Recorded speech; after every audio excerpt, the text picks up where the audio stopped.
Olá, eu sou o Victor Fontana e esse é o seu Destaque ABC2, o lugar da sua confiança para encontrar informação sobre fé, ciência e o diálogo entre essas duas coisas. E na edição de hoje você verá o que a igreja pode e deve fazer em situações de crise sanitária e também cognitiva. Para isso a gente recebe Marcelo Cabral, que você já conhece aqui da casa, e também Thiago Pereira, meu braço direito na confecção de notícias aqui do Destaque ABC2. E além disso, temos inscrições abertas no Basics, o nosso curso introdutório sobre fé e ciência e o diálogo entre essas duas coisas. As inscrições estão abertas até o dia 11 de abril, e o curso se inicia no dia 12 de abril, indo até o dia 22 de maio, numa imersão acessível, porém profunda, em como estabelecer essa conversação entre religião e ciência com um aporte bibliográfico racional e intencional. Eu tenho certeza que você vai gostar do curso, é a melhor maneira de entrar em contato com esse mundo da discussão, da filosofia, da ciência e, claro, da filosofia da religião também. Além disso, nós temos o nosso Seminário de Fé Cristã e Ciência, acontecendo online, no dia 6 de abril até o dia 8 de abril, das 19h30 até as 22h. Você pode fazer a inscrição por meio do link que está na descrição aqui desse vídeo. É o nosso Seminário de Fé Cristã e Ciência para a região de Maceió, mas dá uma olhadinha, uma clicadinha aqui, porque você consegue fazer de outras regiões. É claro, as inscrições estão abertas e o que você confere lá são palestras sobre fé cristã e ciência com Guilherme de Carvalho, Gustavo Assi e Marcelo Cabral, nosso convidado de hoje aqui no Destaque, que eu tenho certeza que você vai gostar muito, e vai gostar muito também se participar do Seminário de Fé Cristã e Ciência, que acontece localmente com o apoio das nossas unidades locais da ABC2, dessa vez de Maceió, o próximo de Campinas, então fique ligado. E se você quer ficar ligado em tudo que a ABC2 faz, tudo que a Associação Brasileira de Cristãos na Ciência faz, você não pode deixar de se inscrever aqui no canal, seguir as nossas redes sociais, Instagram, Twitter, assim, os nossos cursos, seminários, o próprio Destaque ABC2 passam a fazer parte do seu cotidiano e você não fica por fora de nada do que a gente faz. Outra coisa que você pode fazer é se associar e aumentar o nosso corpo de membros de Cristãos na Ciência. Como que você faz isso? cristãosnaciencia.org.br/associar. Fácil, rápido, direto. Você nos ajuda e fica por dentro de tudo que a gente faz. E agora você pode ficar ligado porque o Destaque ABC2 já começou e continua agora com Marcelo Cabral, Thiago Pereira no nosso painel.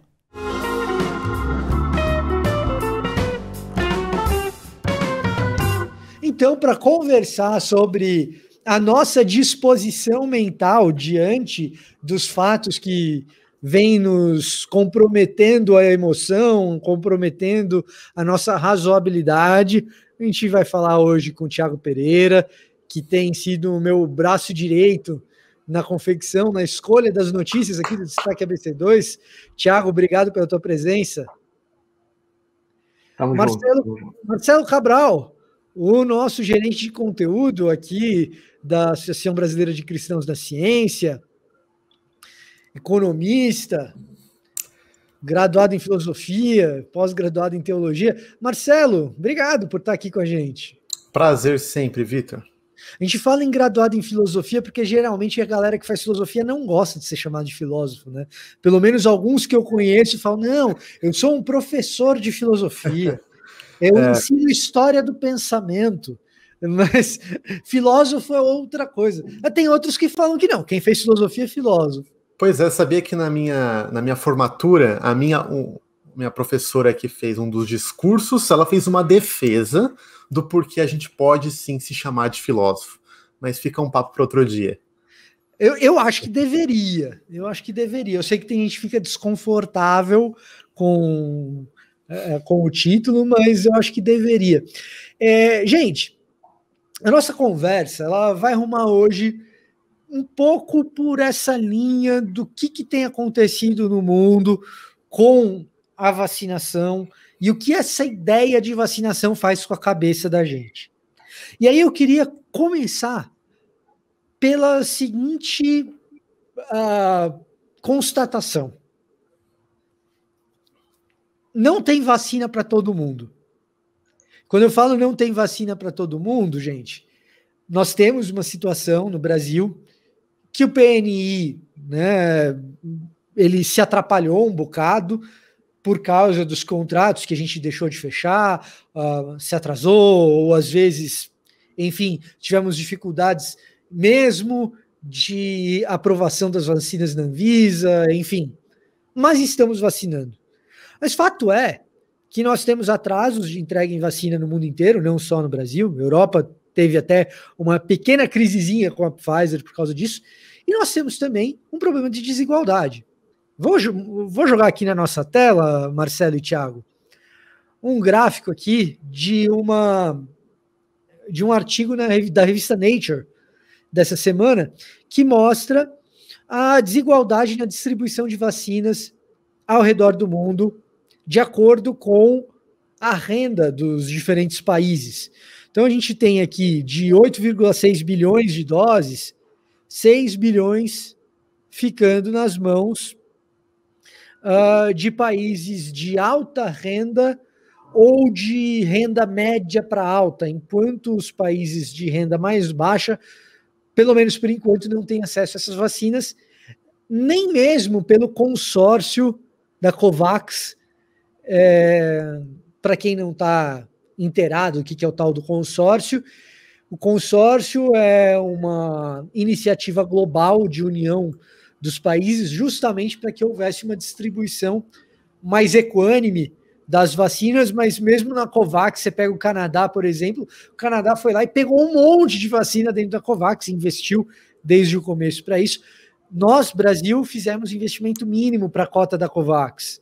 E, claro, vamos receber o mínimo que a COVAX disponibiliza e muito provavelmente vamos receber de AstraZeneca essas doses, né?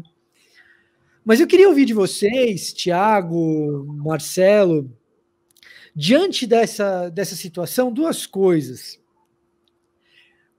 O que esperar a respeito dessas vacinações e como que a gente pensa a respeito disso? Porque, num certo sentido, pelo menos para mim, parece que uma das únicas alternativas é ser um tanto fatalista. Para país pobre vai demorar mesmo. Então, parece que vai demorar um pouco, né? E quando a gente fala em país pobre, a gente ainda tem que procurar que categoria é essa de país pobre exatamente, né? E onde que o Brasil está localizado, né? Agora o Brasil caiu para a 12ª economia global, ou seja, não é um país pobre, né? Apesar de nós termos caído um pouco, nós continuamos não sendo um país pobre, então existem dezenas de países em situação pior do que a nossa e com crises que poderão vir ainda piores, né? Então, não que a nossa situação esteja boa, mas a nossa situação ainda é certamente, dá para a gente colocar em perspectiva em relação a países que não têm condições, não tem, por exemplo, um PNI como nós temos, não tem uma rede de vacina como nós desenvolvemos pelo SUS. E esse artigo que se apresentou, ele traz algumas ideias muito interessantes sobre o que a gente precisa ainda para ter vacinas para o mundo todo, né? Esses 8 bilhões de doses aí que você comentou, né? Na verdade, são doses virtuais, elas não existem ainda, né? São os contratos que foram assinados sobre a produção e distribuição dessas vacinas. E sim, a grande maioria de 8,6 bilhões que já foram acordados, a gente tem 6 bilhões na mão dos países de maior renda. E os outros ainda estão aí para ser distribuídos entre os países de menor renda, o continente africano praticamente todo. Então, há sim uma dificuldade em se saber até quando que esses países vão começar a receber e a gente vai ter uma perspectiva global do que a gente chama de imunização de rebanho, né, ou imunização global, suficiente para que a pandemia comece a ser considerada como controlada, que a gente pensa em torno de 70% da população global. Quando é que a gente vai conseguir ter isso? Então, há um debate forte acontecendo no momento na OMS sobre como permitir que essas vacinas possam ser melhor distribuídas nesses países. há uma iniciativa comandada principalmente pela África do Sul e pela Índia para quebra de patentes de muitos desses processos relacionados à produção dessas vacinas, para que eles possam produzir e possam contribuir para a cadeia de produção global e distribuição. Mas há muitas dificuldades, porque não é uma droga. A vacina, ela depende de muitas fases, muitos insumos diferentes, de origens diferentes. Então, o que aconteceu durante 2020 até agora é que as grandes empresas, né, as grandes farmacêuticas, a Pfizer, por exemplo, eles acabaram incorporando outras empresas para obter os insumos, obter tecnologia, mão de obra. E o que acontece é que mesmo que haja quebra de patentes, por exemplo, a maioria dos países não tem condições logísticas e condições estruturais para produzir as próprias vacinas. Não adianta apenas quebrar patente. Então, a própria União Europeia, os Estados Unidos têm mostrado isso, que não adianta quebrar patente. Ainda mais que você tem muitos processos envolvidos, então até que todos os processos sejam encaminhados, a burocracia em cima de cada empresa, cada processo, acaba que não vai agilizar o processo.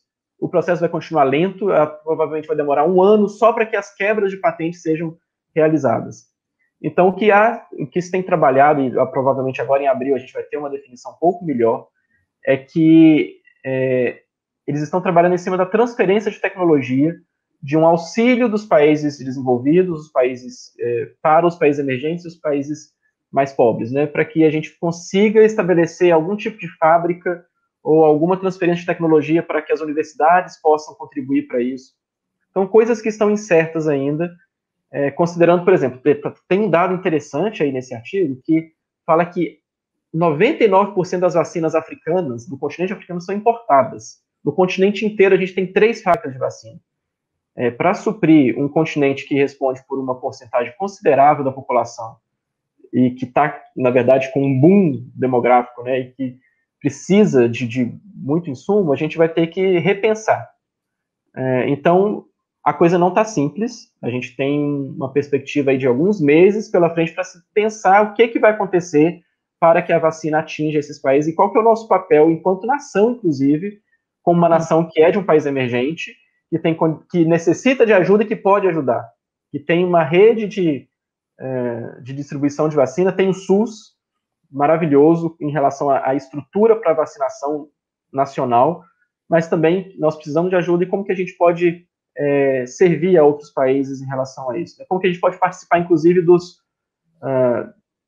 dessas campanhas sobre abertura de patentes, sobre transferência de tecnologia, como que a gente pode liderar esses movimentos e o que vai acontecer, né? Não sei se o Marcelo tem alguma coisa para comentar aí também. Eu tenho uma coisa para perguntar ao Marcelo, na verdade. Marcelo, quero convocar um pouquinho dos seus conhecimentos de economista. E não é para fazer previsão nenhuma, não, nem modelo, fica tranquilo. São as roubadas que metem os economistas, né? Como se a gente tivesse acesso a todos os dados ao mesmo tempo aqui para poder dar a resposta de qualquer coisa. Mas, na verdade, a pergunta é um pouquinho mais de teoria econômica. Quando a gente fala dessas quebras de patentes, de transferência de tecnologia, essa semana a gente teve um golpe, não no sentido legal do termo, mas um golpe no sentido metafórico do termo, na cabeça dessas empresas menores que trabalharam em consórcio com a Pfizer, em especial a BioNTech, porque a Pfizer foi lá e falou, olha, BioNTech, muito obrigado, mas agora eu sei produzir a vacina por mim mesmo, e eu tenho as plantas e eu faço. E no caso das quebras das patentes, do ponto de vista de quem produziu a vacina, de quem investiu dinheiro para tirar do zero um fármaco, na verdade não é um fármaco, como o próprio Thiago falou, né, mas para tirar do zero um determinado composto que passa por N processos de testagem, de risco enorme, você vai lá e quebra a patente, ou você vai lá e diz, muito obrigado, agora eu consigo produzir por mim mesmo, como que fica um incentivo para, diante de uma próxima crise, esses agentes, esses atores econômicos, eles continuem trabalhando com, enfim, dedicação para produzir novamente novos imunizantes, novas vacinas e tal? Bom, esse é um dos problemas centrais em economia contemporânea. Tem uma área inteira da economia, que é economia institucional, que estuda exatamente isso. Só para o pessoal que está acompanhando a gente entender o problema, existem correlatos desse risco que o Vitor está levando em outras áreas. Né? Então, por exemplo, na crise financeira de 2008 e 2009, conhecida aí como a maior crise financeira desde o famoso crash de 29, vários bancos começaram a quebrar.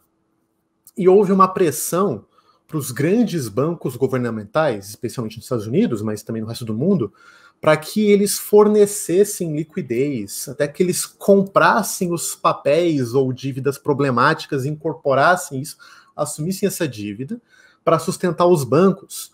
Por quê? Mas os bancos são os canalhas, olha o que eles fizeram. Mas o argumento era o seguinte: se os bancos quebrarem, o problema não é só os bancos ou os banqueiros. O problema é que isso vai ter um efeito devastador na economia inteira, atingindo até as pessoas mais pobres.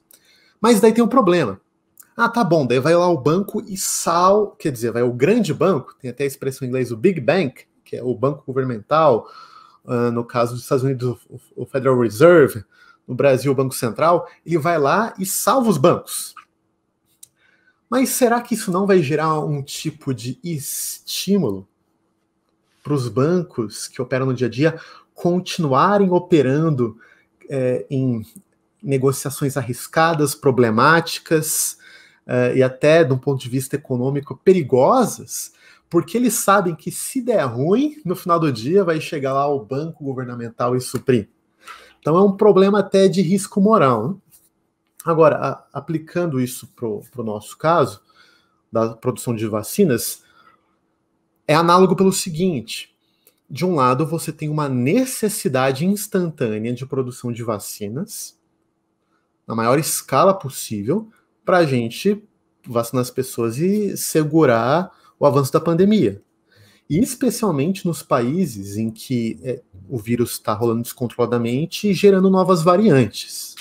Então o medo é, se a gente não vacinar logo, vão surgir novas variantes que as vacinas atuais podem ser ineficazes, e aí o problema vai se alongando até a gente não sabe quando. Então tem essa urgência.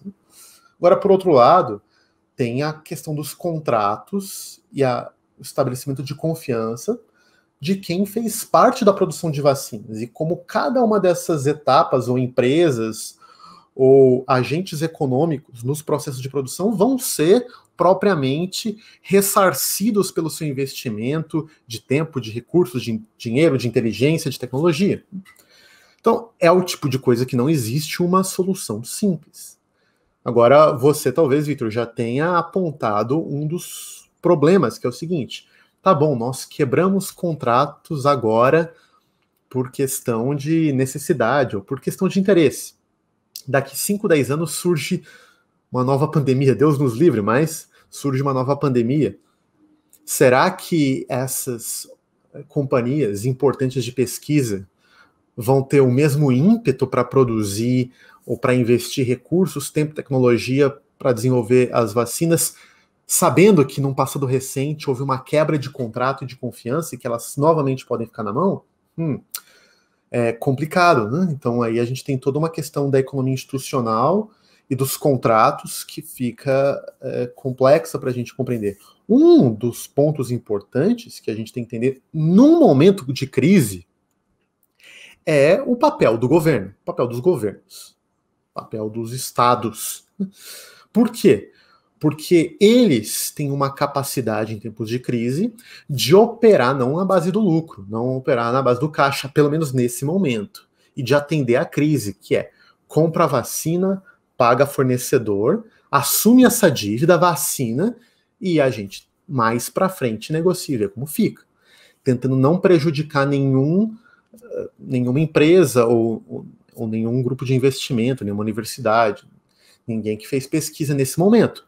Eu acredito que momentos de crise são momentos particulares em que os governos têm que agir. Bom, é para isso que a gente tem governo, afinal de contas, né? Talvez em momentos em que a economia, em que a vida sanitária estão ocorrendo dentro de uma normalidade, outras instâncias, como o próprio mercado, ou agências reguladoras, etc., elas operam de um modo que elas dão conta de regular as necessidades do país, e pensando numa escala global do mundo. E em momentos de crise, não. A gente precisa do governo e dos bancos públicos para gerar os recursos que a gente precisa para sobreviver.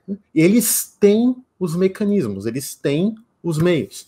E agora é o momento de usar. Assim como, se você me permite uma rápida aplicação, a gente está num momento de crise. No momento de crise, muita gente fala assim: olha, eu fiz uma poupança para um momento de crise, eu tenho uma reserva. Gente, é um momento de crise. Ainda mais pensando num contexto cristão. Agora é o momento da gente ajudar irmãos que estão sem emprego, da gente... Quem tem recursos, de abençoar quem não tem. Quem manteve o emprego, dividir com quem não tem.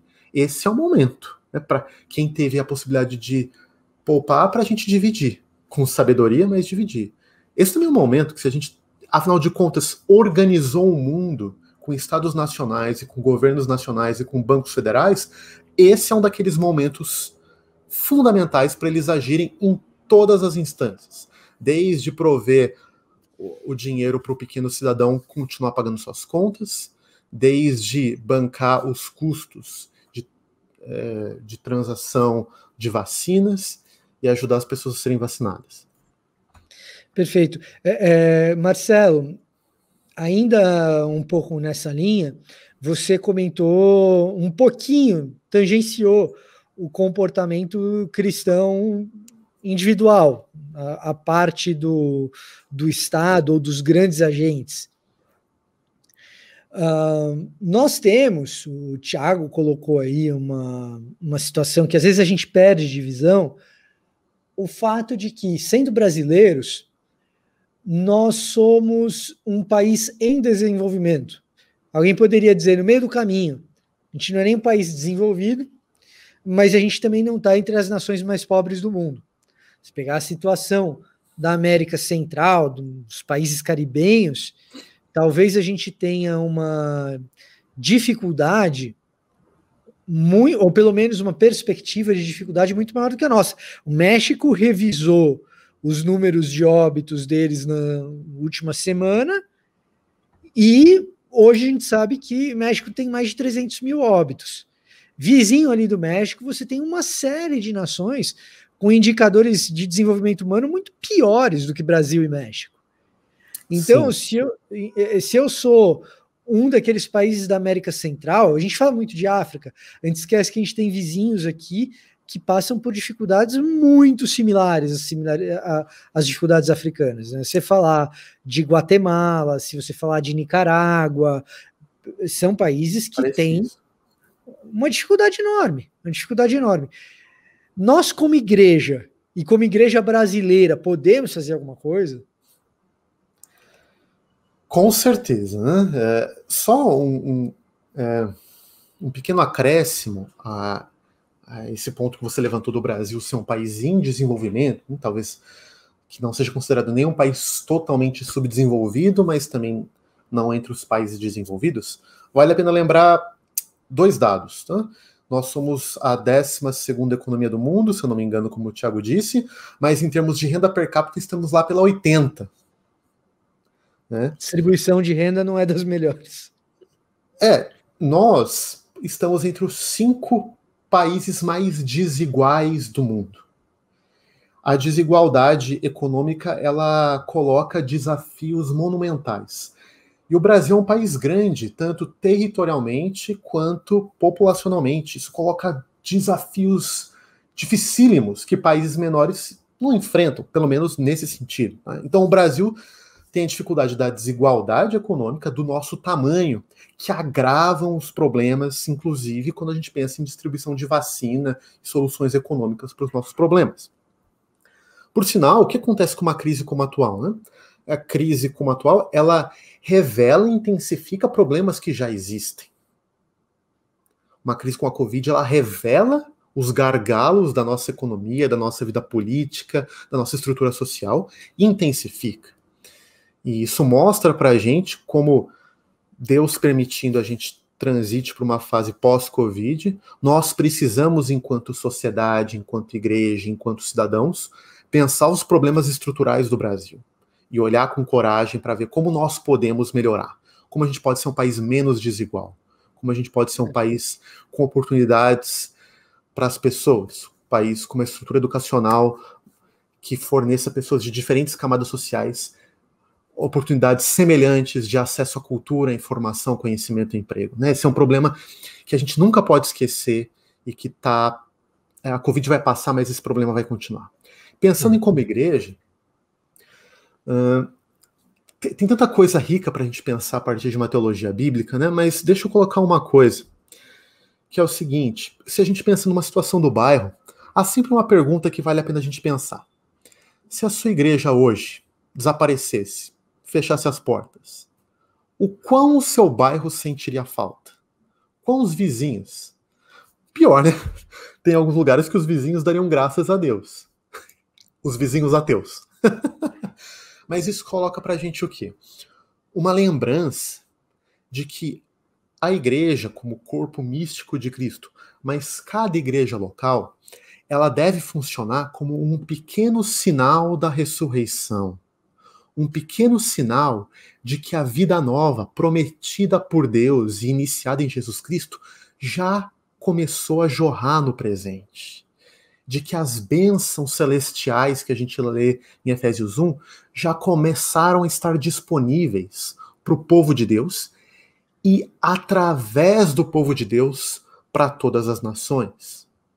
Então, a pergunta que cada igreja local sempre tem que fazer, sempre é o seguinte: como Deus, ou o que Deus quer de nós para que nós sirvamos o nosso bairro ou a nossa comunidade? Como a gente pode ser um sinal para esse lugar aqui, para os nossos vizinhos, para a nossa rua, para quem mora à nossa volta, de que Jesus ressuscitou e de que as bênçãos de Deus estão disponíveis?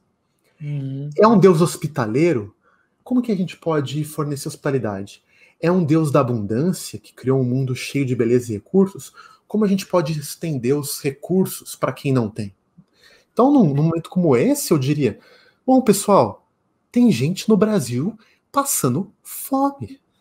Tem gente que... Tem famílias hoje à noite que vão dormir e os pais vão olhar os seus filhos provavelmente falando: papai, mamãe, tem leite? Não tem mais arroz? Hoje à noite vai ter gente que vai dormir e pais vão ter que enfrentar a situação. Isso está acontecendo no nosso país. E está acontecendo em várias dimensões na América Latina e no mundo. Então, é um momento crítico para cada igreja pensar como eles podem servir e abençoar os seus entornos. Mais do que isso, tá, Vitor? Se você me permite uma última provocação.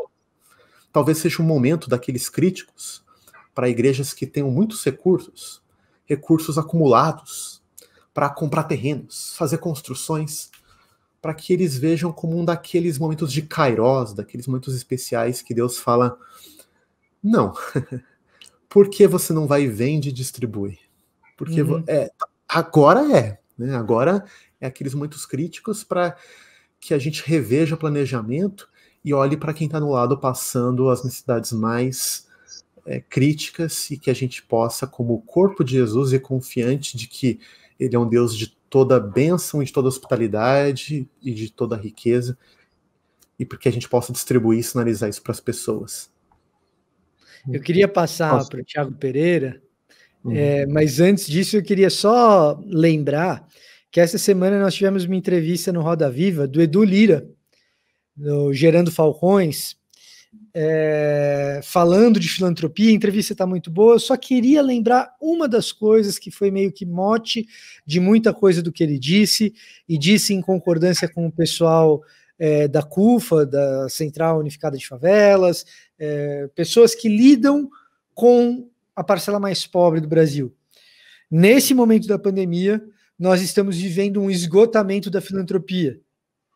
Então, no momento mais grave que nós estamos passando da pandemia, tem muita gente que já se extenuou na doação, tem gente que diminuiu a quantidade de doações porque a gente passou por um período de melhora no ano passado e agora não retomou a mesma generosidade que vinha tendo no começo da pandemia no ano passado.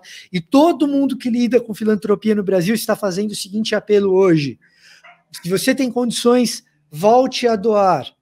Esse é o momento que mais se precisa. Católicos, evangélicos, não importa. Se você tem condições, volte a doar, ou passe a doar se você ainda não contribuiu durante esse período.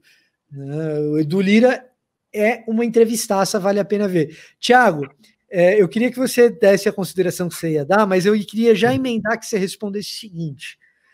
O Marcelo está falando de uma generosidade da igreja que percebe as necessidades à sua volta e reflete a ressurreição na prática, no cotidiano.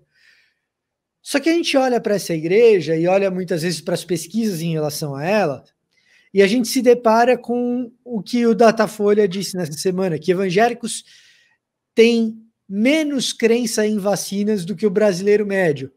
Será que a gente está com dificuldade de perceber qual é o problema ao redor de nós, e isso faz com que a gente tenha dificuldade em dar respostas apropriadas? Na verdade, o meu comentário ia levar para esse gancho que você usou aí, então a gente vai falar, está falando sobre a mesma coisa, né?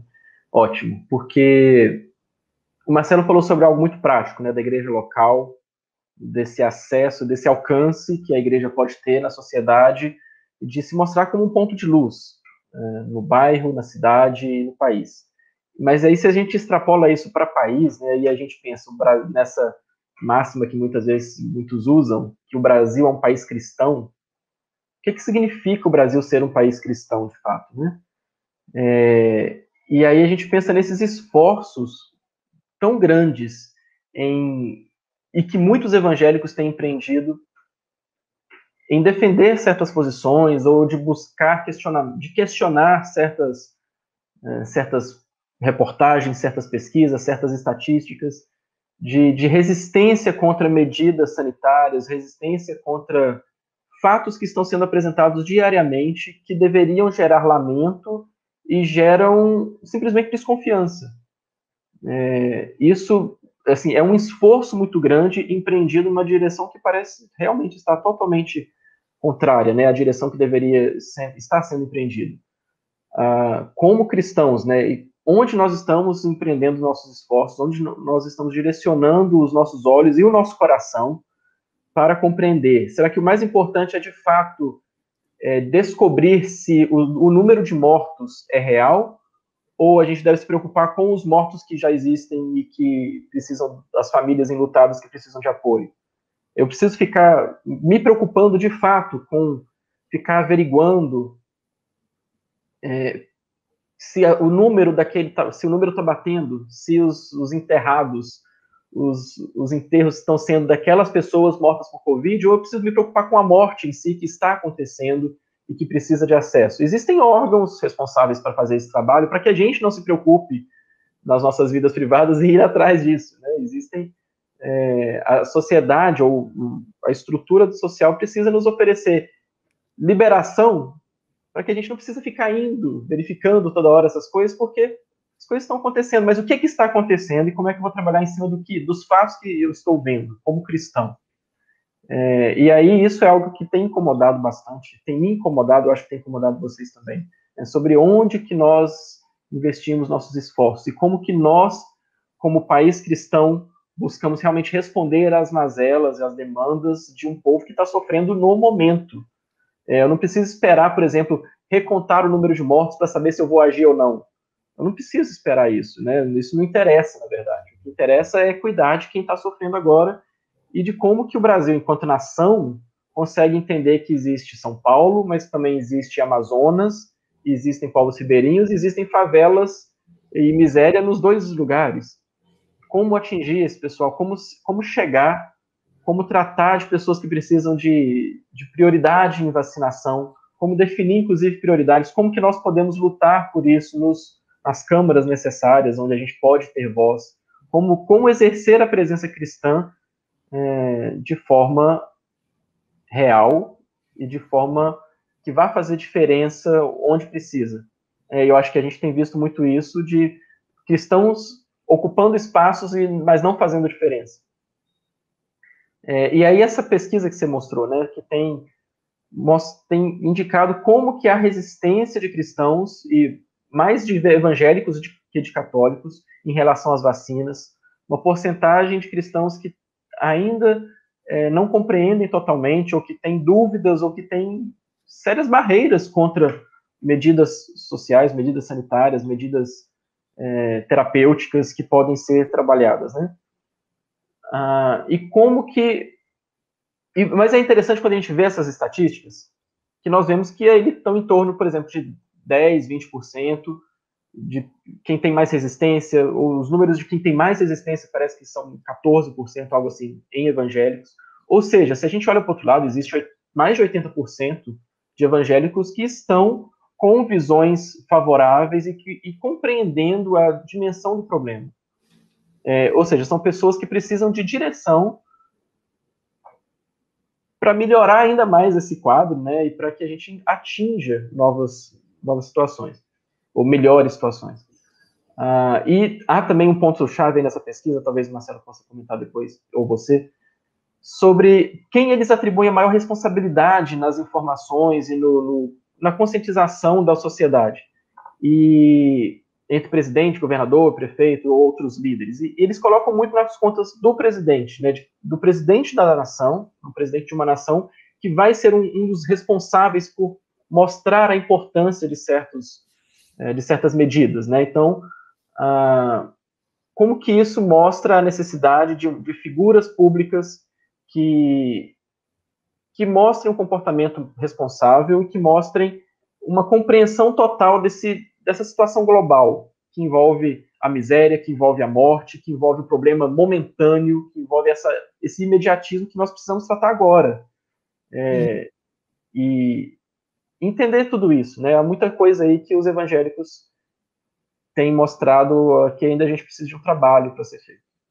Essa percepção, Tiago, de que existe uma questão presidencial, talvez o brasileiro médio ele não tenha tanta informação a respeito de como a sua própria democracia funciona, mas é uma percepção totalmente condizente com o projeto de democracia, o projeto político de democracia que nós temos, no qual o presidente ele acumula as funções de líder de Estado e líder de governo.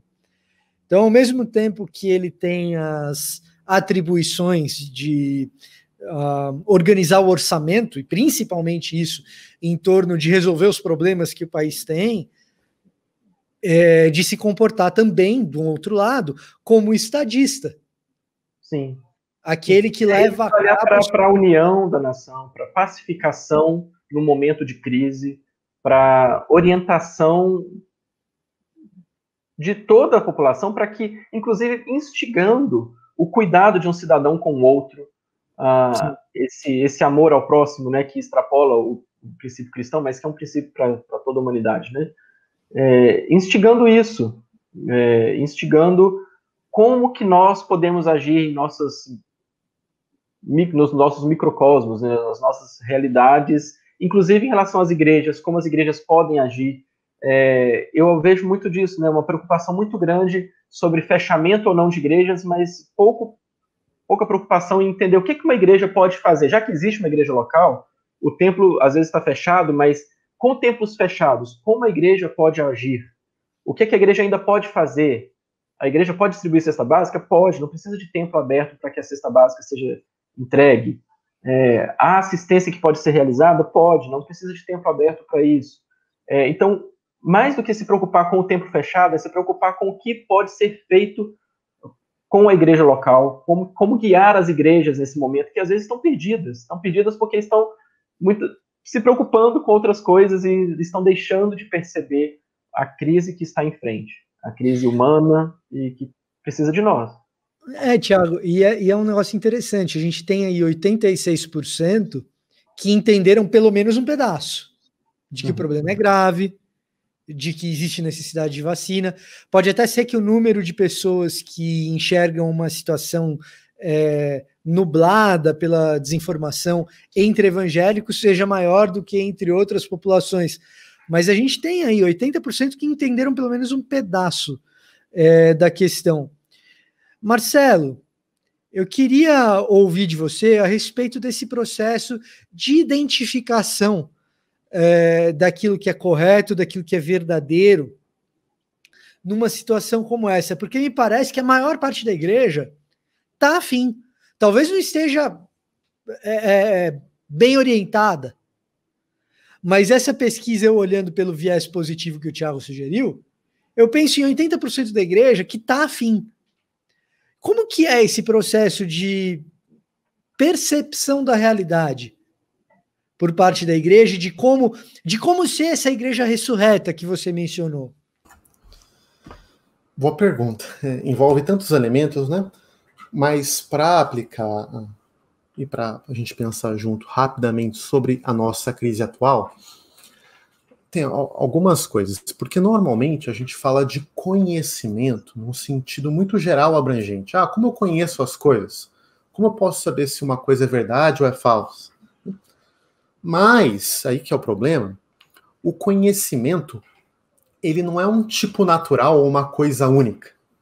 Existem tipos diferentes de conhecimento. Ele é um fenômeno complexo. Então, uma coisa é o meu conhecimento perceptual. Eu estou olhando aqui para a tela do meu computador e vendo dois amigos bonitos. Agora, outra coisa é o conhecimento científico. Envolve outros processos, envolve outros tipos de métodos, de compreensões. Tem o que a gente pode chamar de conhecimento religioso, nosso contato com Deus, nosso conhecimento através da revelação por meio da Escritura. Então, veja, é uma coisa que a gente precisa entender. Um dos pontos que eu acho importante é que a igreja brasileira, como um todo, precisa de uma virtude clássica, uma virtude que ela sempre foi central na história do cristianismo, que é a humildade, gente. Vamos ser humilde. A humildade na igreja devia começar a gente podendo afirmar que a grande maioria de nós não entende de ciência, que a gente não sabe. Vamos falar isso. Eu não sei como funciona direito. Em vez de querer pagar uma de que nós entendemos, boa parte da igreja é quase analfabeta em termos científicos. E, de fato, entender ciência é um processo complexo, demorado. Mas se a gente... Só um parênteses, Marcelo. É só pensar que essa é uma fatia assim, da igreja que corresponde à própria sociedade, né? Esse analfabetismo, que é um problema educacional da sociedade como um todo, né? A igreja, por ter uma maioria, reflete isso também, né? Perfeito. O problema da igreja é que às vezes ela quer dizer que ela sabe, coisa que ela não sabe, né? E eu queria acrescentar uma coisa nessa história ainda, Marcelo.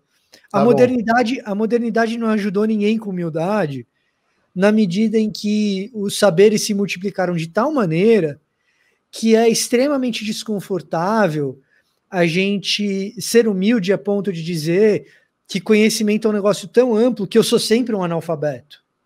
Perfeito. Por mais que eu saiba epistemologia, cara, vai ter pedaços da botânica que só o Thiago para me informar. Perfeito. Por mais que eu tenha feito uma imersão em epidemiologia e em infectologia durante esse último ano que passou, a hora que eu for conversar com um infectologista mesmo, a hora que o Mauro Tamessawa sentar aqui na minha frente na hora de fazer uma entrevista, vai ter coisa que ele vai falar que eu vou ter um monte de ponto cego. O conhecimento é muito amplo. Então, ou a gente admite que todo mundo é analfabeto em alguma coisa, porque ninguém sabe tudo, cara. E isso é um ponto muito importante, né? A igreja, ela não precisa ser a conhecedora de todos os mistérios científicos. Não. Ela talvez é guardiã de um mistério específico, talvez o mais fundamental, que é de que em Jesus Cristo Deus se fez homem e se ofereceu à humanidade, né, para nos resgatar. Esse é um ministério que foi dado à igreja e que ela tem que fazer desse ministério algo público, algo palpável, algo acessível. Mas o que isso nos leva, pessoal? Se a gente tiver a condição de ser humilde, isso nos leva para o segundo passo, que é o quê? Que é procurar, como o Vitor disse, as melhores fontes, pessoas, instituições, para nos dar o melhor caminho possível. Isso é o básico, é fundamental. Então, num mundo em que o conhecimento se tornou tão específico, né, e difícil acesso para ter conhecimentos específicos, nós precisamos confiar nas pessoas e instituições apropriadas. E cada uma das áreas do conhecimento tem as suas instituições, suas pessoas apropriadas.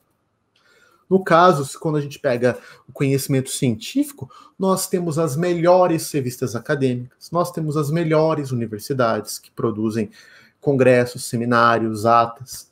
A gente tem os caminhos. E basta que... E a gente... Qual que é o nosso papel? É dar ouvidos às pessoas e instituições apropriadas. Mesmo que às vezes seja algo que particularmente eu não goste de ouvir, mesmo que seja de alguém que eu ache que eu não gosto, mas essa humildade é necessária. Então tá aí um desafio para a igreja. Agora, Vitor, só mais um ponto, que para mim é um desafio. Eu concordo com você de que todos nós somos analfabetos em uma série de matérias, de disciplinas, todos nós. Mas existem algumas coisas que elas são tão pervasivas no mundo moderno que está se tornando quase um dever nosso ser minimamente alfabetizado. Eu não digo se tornar um expert. Então, pelo menos em igrejas, em centros urbanos, a pandemia está mostrando para a gente que se torna um dever até moral para os cristãos, começarem a se alfabetizar um pouquinho mais em ciência. Se a gente quer palpitar sobre ciência, que a gente entenda. Bom, a ciência está na nossa mão. O celular eu uso o tempo todo. Está no óculos que eu uso, está no carro que eu dirijo, está no avião que eu pego, está no microchip que está em quase todos os objetos à minha volta. A ciência está aí. Então, se ela é tão estruturante no mundo contemporâneo, se ela nos dá quase todas as tecnologias que a gente usa o tempo todo, está aí uma coisa que a gente vai ter que fazer. Um tipo de alfabetização científica. Não para a gente se tornar um bando de nerd expert, não. Mas para que a gente compreenda um dos elementos e fontes de conhecimento estruturantes do nosso mundo. A gente precisa compreender o mundo que a gente habita e aonde a gente quer palpitar. Então, eu acho que está aí um daqueles deveres que não vão desaparecer pós-pandemia, mas que a gente vai precisar, como igreja, se atender. Marcelo, isso é muito elitista, quer dizer que a vozinha da igreja do sertão vai ter que ser cientista para... Não, gente, não é nada disso. Igrejas em centros urbanos vão precisar que pessoas se alfabetizem cientificamente. Não é se tornar expert, não é se tornar um biólogo botânico da melhor universidade. Não, talvez alguns. Mas a gente vai precisar compreender mais ou menos como isso funciona, para que a nossa capacidade de ser relevante, de fazer teologia pública, de engajar com a ciência, seja feita de um jeito mais bíblico, mais efetivo e que abençoe mais as pessoas. Perfeito. Eu queria dar algum tempinho para que vocês tecessem considerações finais, em especial deixando uma mensagem a respeito da Páscoa, da ressurreição de Cristo nesse momento difícil, já que o momento que a gente vive no calendário litúrgico é extremamente revelador em relação à nossa ambiguidade, né? De uma sexta-feira tenebrosa, horripilante do sacrifício do próprio Deus e de uma vitória triunfante, de uma esperança de um domingo, que a gente crê que não importa o tamanho da crise, existe uma ressurreição do outro lado. Eu começo com a minha pequena reflexão, até para dar um pouquinho de tempo para vocês pensarem nisso, mas eu queria lembrar, nesse espírito do que o Marcelo trouxe, de uma vida ressurreta, que leva em consideração os princípios mais básicos daquilo sobre o qual Deus estruturou o cosmos. Essas descrições que a gente faz na ciência são descrições do cosmos que Deus criou, gente. Então, é evidente que há algo de espiritual nisso. E aquele fundamento basilar que o Marcelo trouxe, de um Deus que se oferece ao mundo em sacrifício e que assim inicia o seu processo de restauração de todo esse cosmos, esse próprio evangelho, ele é um evangelho dos analfabetos miraculosamente alfabetizados. Quando a gente lê Efésios capítulo 3, você chega lá no versículo 14, o apóstolo Paulo está dizendo, por essa razão eu me coloco de joelhos. Aí você fala assim, por qual razão, Paulo? Aí tá antes, né? Se é por essa razão, qual que é? Aí você lê o resto do capítulo 3, que é o fato de Deus ter, por graça, concedido a Paulo pregar aos gentios os mistérios das insondáveis riquezas de Cristo. Então, a nossa alfabetização na história redentiva é uma alfabetização miraculosa, porque são mistérios que sequer sondáveis são, mistérios das riquezas de Cristo que sequer sondáveis são. Então, o privilégio da igreja é um privilégio muito grande de participar desse mistério de salvação de um mundo que opta pela rebeldia. Esse mistério da graça.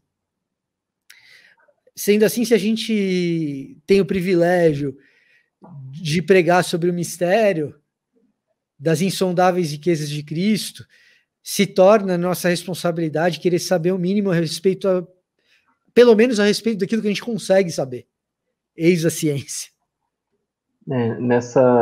Essa busca pela verdade, né, e às vezes a gente olha, inclusive, teorias da conspiração ou suspeitas que recaem, sempre há no final uma busca pela verdade, né, onde está a verdade? E aí a gente vê que esse Cristo ressurreto é a verdade, né, ele que se afirmou como sendo a verdade. E ele se revelou assim, e se a gente está buscando a verdade, a gente precisa olhar para ele. A gente não vai encontrar a verdade em outro lugar se a gente não olhar para ele para encontrá-la. E então isso é muito sério, né? Qual é o caráter de Cristo que está sendo revelado em nós e na nossa igreja e na nossa nação? O que a gente está aprendendo disso tudo, né? O que a gente está entendendo desse momento que nós passamos? Eu acho que a Páscoa ela mostra muito bem essa dinâmica aí de um momento de lamento muito profundo, mas seguido por uma esperança que vem com a ressurreição e com a redenção de nosso povo todo, né? Como que a gente vai olhar para isso? Como que a gente vai ver, como que a gente vai olhar que esse lamento precisa ter seu lugar, precisa ter seu espaço, precisa ser respeitado, a gente precisa respeitar esse momento de lamento. E a gente precisa entender que existem famílias enlutadas, existe gente sofrendo, e mesmo que não estejam ao nosso redor, né, mesmo que a nossa família não tenha sido atingida, mesmo que a nossa igreja não tenha famílias enlutadas, e realmente às vezes encontram, né, existe esses casos onde, aqui ao meu redor não aconteceu nada de muito ruim, mas essas pessoas existem, e existe muito sofrimento, e a gente precisa respeitar esse momento de lamento. Mas há uma sequência, né, depois do lamento há esperança, há ressurreição, há alegria com a salvação em Cristo, né? E a gente vai buscar essa sequência. A gente não pode trocar as bolas e inverter a ordem, mas a gente precisa respeitar esse momento. E a gente precisa ter tolerância com aqueles que não entenderam ainda, né? A gente precisa ter paciência, a gente precisa praticar as virtudes cristãs, para a gente olhar para aquele que às vezes a gente discorda totalmente em relação aos posicionamentos sobre a pandemia, sobre vacina, e se colocar no lugar da pessoa, amá-la e olhar para ela através de Cristo, inclusive, para a gente começar a sair desse lugar que nós estamos. É por aí. Bom, não sei nem se eu tenho algo para acrescentar depois dessa palavra de vocês. Talvez aqui o que eu posso deixar nesse espírito da Páscoa e essa compreensão, como o Tiago falou, né, de talvez um chamado particular para que a gente participe do sofrimento do mundo, para que a gente chore com os que choram. Mas, para mim, um dos pontos fundamentais da Páscoa é a lembrança do dom, do presente, da graça que nos foi dada.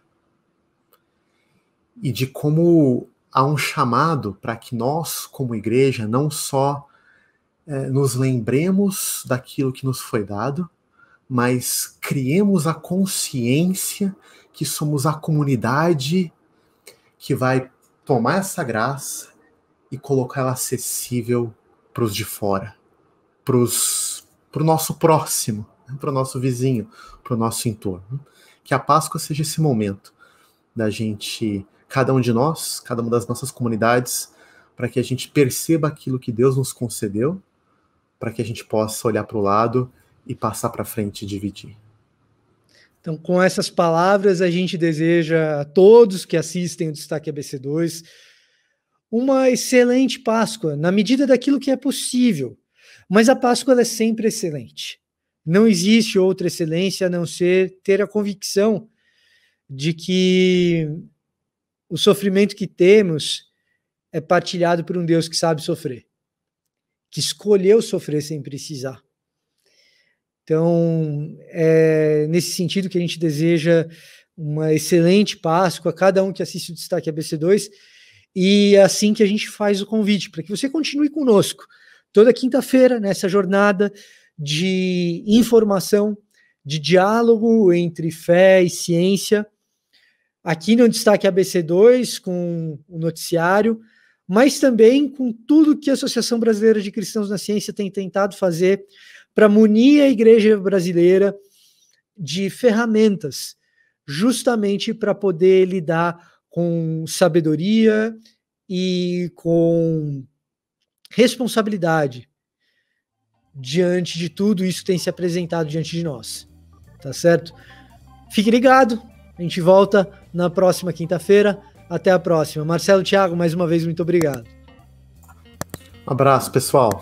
Boa Páscoa para todos. Feliz Páscoa, gente. Até mais.